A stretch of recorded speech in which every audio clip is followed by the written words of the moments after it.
తాతయ్య ఎలా ఉంది? ఈ పరిస్థితి నువ్వే కొని తెచ్చుకున్నావు. మా మాట వినింటే ఇంత దాకొచ్చేదా? కాళ్ళు చేతులు నోరు పడిపోయినా గుండె మాత్రం గుండ్రాయిలా ఉంది బాను.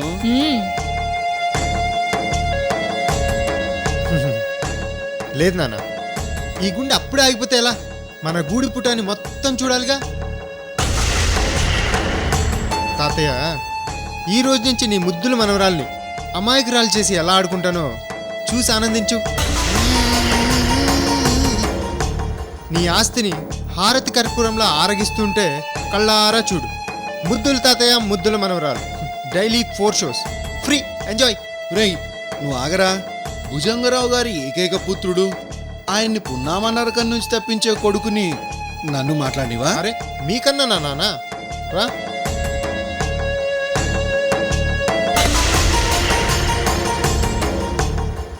ఏనానా, ప్రపంచంలో నీలాంటి తండ్రి అసలు ఉంటాడా? కొడుకు ఎంత వెధవైనా, ఎంత దుర్మార్గుడైనా, రక్త సంబంధం అనే సెంటిమెంట్తోనైనా ఆస్తిలో 10 పైసల భాగమైనా వ్రాస్తాడు. కానీ నువ్వు కళ్ళ ముందు కొడుకుని బిచ్చగాణ్ణి చేశావు. నీకిది న్యాయమా? దాని పేరు ఆస్తి రాసేటప్పుడు కనీసం నాతో ఒక్క మాటైనా చెప్పావా? లేదు. నా కొడుకు వెధవ, మనవరాలి పెళ్లి ఎలా చేస్తాడా అని ఆలోచించావా? లేదు. 2 మనవాళ్ళున్నారు, వాళ్ళకి ఏదైనా ఇద్దామా అని ఆలోచించావా? అది లేదు. కనీసం కోడలికైనా లేదు.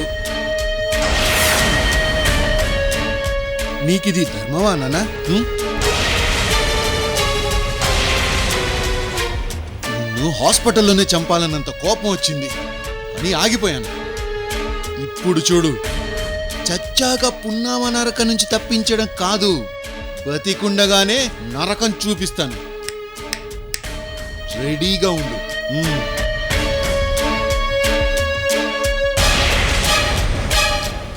మావయ్య గారు, కొడుకు మనవడు ఇద్దరే కదా అని ఫీల్ అవ్వకండి.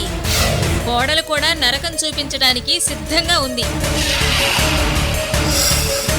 సో ఫైనల్గా మేము చెప్పేది ఏంటంటే, ఆ రోజు నువ్వు మేడ మీద ఏదైతే విన్నావో అదే జరుగుతుంది. అమృతం చంపడం ఖాయం. 15 రోజులు కాదు, నువ్వు పాడెక్కేంత వరకు నీకు మాట రాకుండా జాగ్రత్తగా మేము చూసుకుంటాం. ఈలోపు నీ మీద మాకు విరక్తి పుట్టిందనుకో, హలో నిన్ను కూడా. ఒరే ఆ ఛాన్స్ నాకు ఇవ్వరా? ఓ సారీ నాన్న, తండ్రిని చంపే ఛాన్స్ కొడుక్కి ఇవ్వడం న్యాయం. తీసేసుకున్నానా? ఆ తర్వాత రేణుకతో నా పెళ్ళి 100 కోట్లు. ఆ తర్వాత మిగిలిన నీ 5 కోట్లు అమ్మా నాన్నకి ఇచ్చేసి నేను ఢిల్లీలో హ్యాపీగా సెటిల్ అయిపోతాను. టోటల్గా ఇది నా స్కెచ్.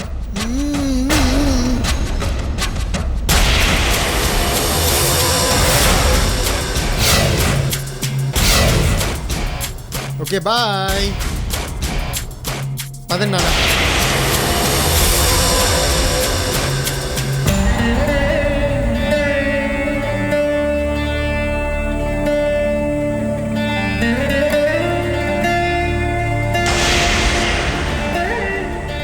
భగవంతుడా, ఇలాంటి కొడుకు ఏ తండ్రికే పుట్టకూడదు.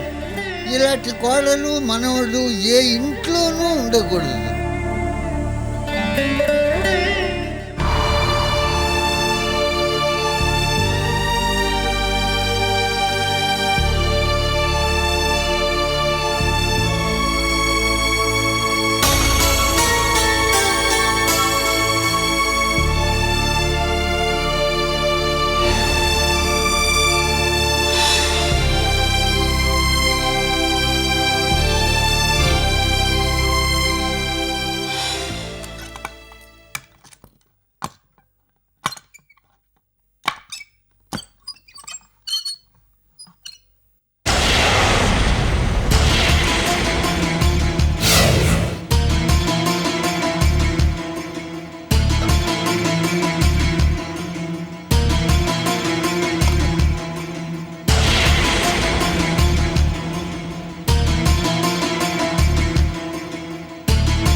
అమృతక్క అంటే శుభలేఖ తీసుకుని నందిని అవుట్ హౌస్కి వచ్చిందనమాట.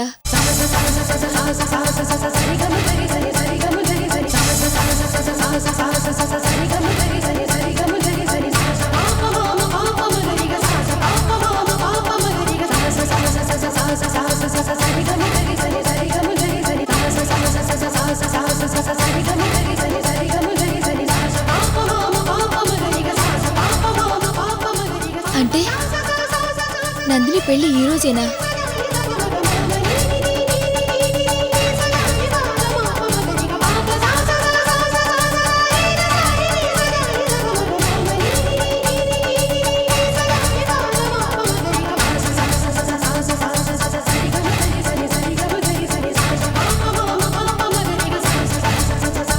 ఓం గణానాన్వా గణపతిగం అవామహే కవిం కవీనాముపమస్త్రవస్తమం జ్యేష్ఠరాజం బ్రహ్మణాం బ్రహ్మణస్పద ఆనశృణ్వన్నోదివిశ్వేదసాదనం స్వయం ముహూర్తస్సు ముహూర్తోऽस्तु ధ్రువం తే రాజా వరుణో ధ్రువం దేవో బృహస్పతిః. ఓం మాంగళ్యం తంతునానేన మమ జీవనహేతునా కంఠే బధ్నామి సుభగే త్వం జీవశరదాం శతం.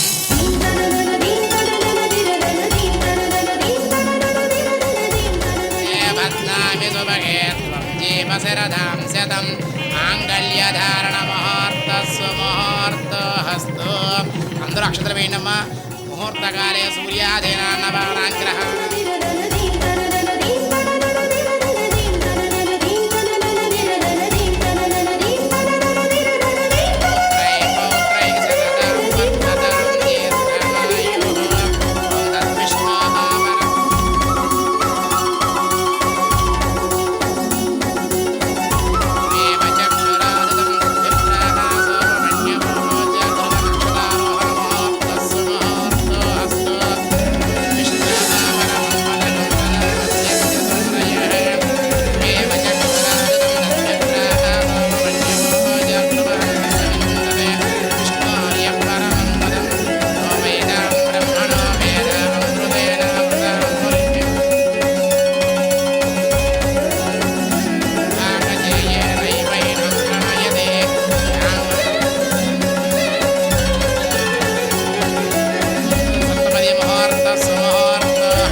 గీతకు పిలుస్తుంది. మేము వెళ్ళొస్తాం కృష్ణమూర్తి గారు. అలాగేనండి. భోంచేశారా? చేసామండి. వస్తామండి. మంచిది.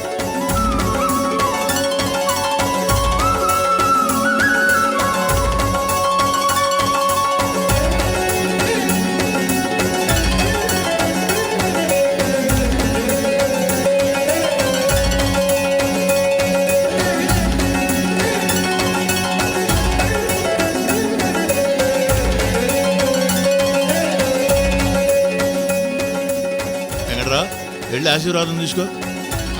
నందిని ముందు మామయ్య దగ్గర ఆశీర్వాదం తీసుకోండి అమ్మా. అదేంటి బావా? అవును బావా, ఈరోజు నా కూతురు ఒక ఇంటి కోడలు అవుతుందంటే దానికి కారణం నువ్వే బావా.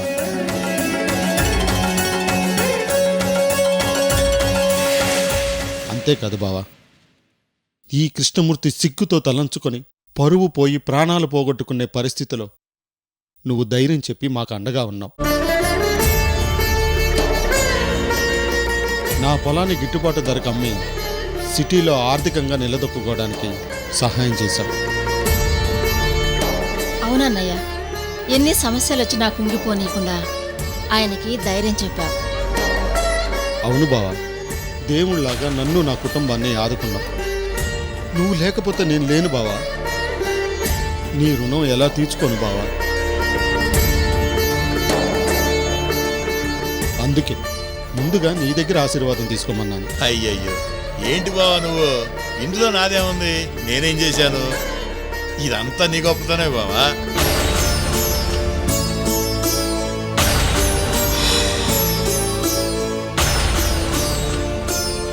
కూతురు పెళ్లి చేయాలని ఉన్న ఊరు అయిన వాళ్ళు ఆస్తిపాస్తులు అన్ని వదులుకుని సిటీకి వచ్చావు. ఎండనక వాననక ఇల్లు తిరిగి సరుకులేశావు. కష్టపడి 10 రూపాయలు సంపాదించి కూతురు పెళ్లి ఘనంగా చేశావు.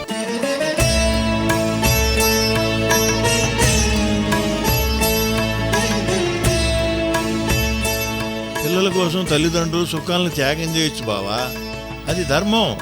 కానీ నీలా జీవితాలను త్యాగం చేసేవాళ్ళు చాలా తక్కువ మంది ఉంటారు బావా.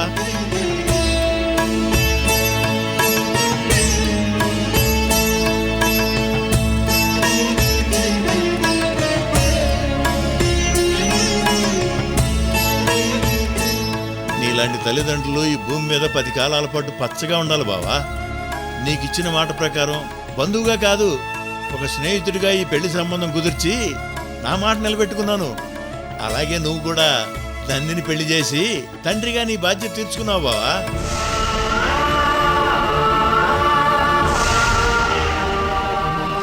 అమ్మా నందిని, కొత్తగా పెళ్ళైన దంపతులు ముందుగా తల్లిదండ్రుల దగ్గర ఆశీర్వాదం తీసుకోవడం మన సాంప్రదాయం. ఆశీర్వాదం తీసుకోండి అమ్మా.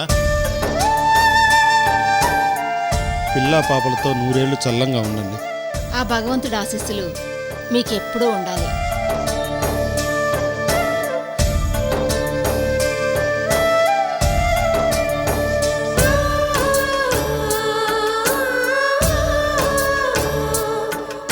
నాన్న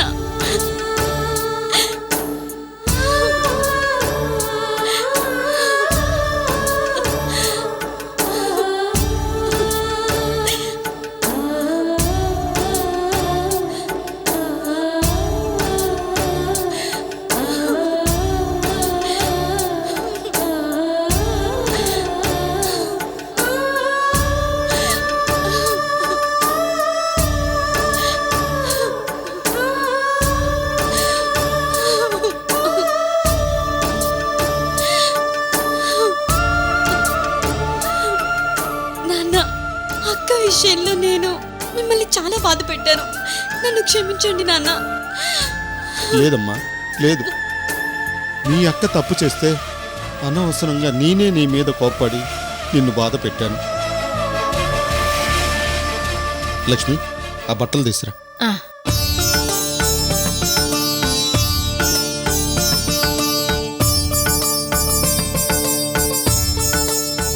నందినికి నందిని అత్తయ్య మామయ్యకి బట్టలు పెట్టి ఆశీర్వాదం తీసుకో. బావా ఇప్పుడు అవన్నీ ఎందుకు? పర్వాలేదు బావా, తీసుకో.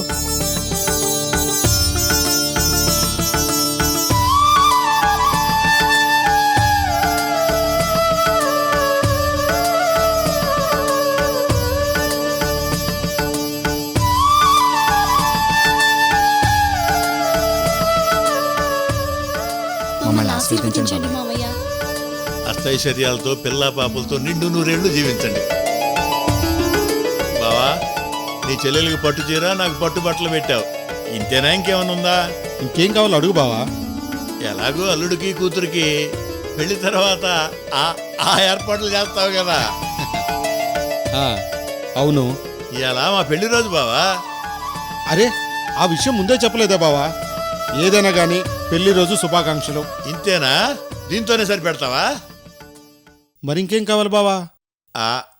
ఆ ఏర్పాట్లేవో మాకు కూడా చేస్తే అమ్మో.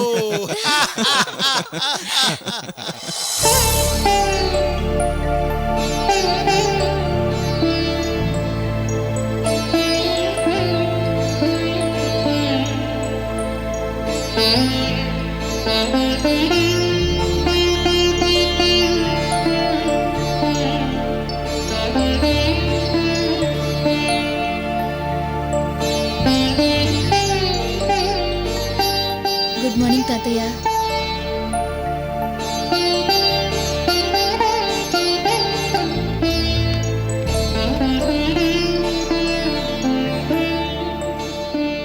ఏంటి తాతయ్య, ఆకలిగా ఉంది కదా?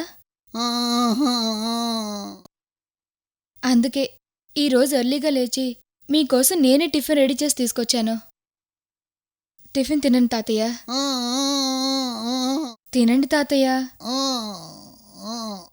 ప్లీజ్ తాతయ్య, మీరు టాబ్లెట్ వేసుకోవాలంటే ఖచ్చితంగా టిఫిన్ తినాలి. కొంచెం తినండి తాతయ్య. ఆహా, ఆ, ప్లీజ్ తాతయ్య. ఆ. మీరిప్పుడు టిఫిన్ తినకపోతే ఈ రోజంతా నేనేమీ తిన్ను. పచ్చి మంచినీళ్ళు కూడా ముట్టనంతే.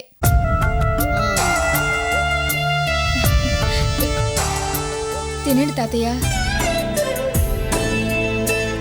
మా మంచి తాతయ్య.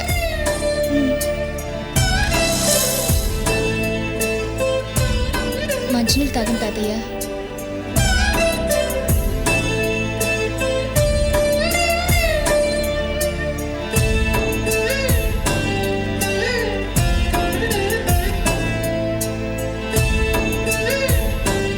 అమృత, ఇదిగోనమ్మా ఫ్రూట్స్.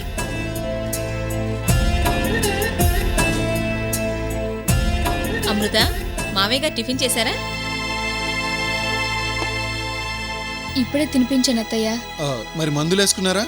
లేదు మావయ్య, నేను వెళ్ళి పాలు తీసుకొస్తాను. సరే, వెళ్ళమ్మా.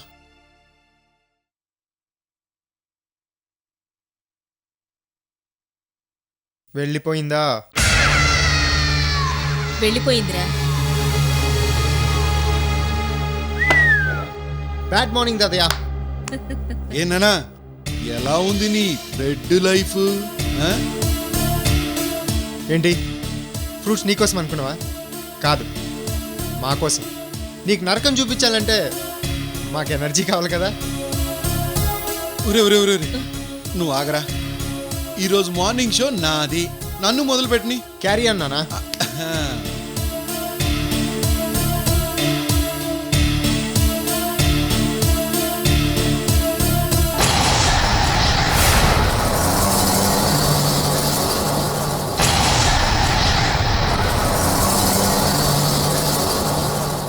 అవును, ఈ టాబ్లెట్లు క్రమం తప్పకుండా వాడితే 15 రోజుల్లో మాట వస్తుందని డాక్టర్ చెప్పాడు కదా. మాట వస్తే జైల్లో పెట్టిస్తాడు కదా నాన్న. అందుకే కదరా ఆయనకి శాశ్వతంగా మాట రాకూడదనే నకిలీ టాబ్లెట్లు తీసుకొచ్చా.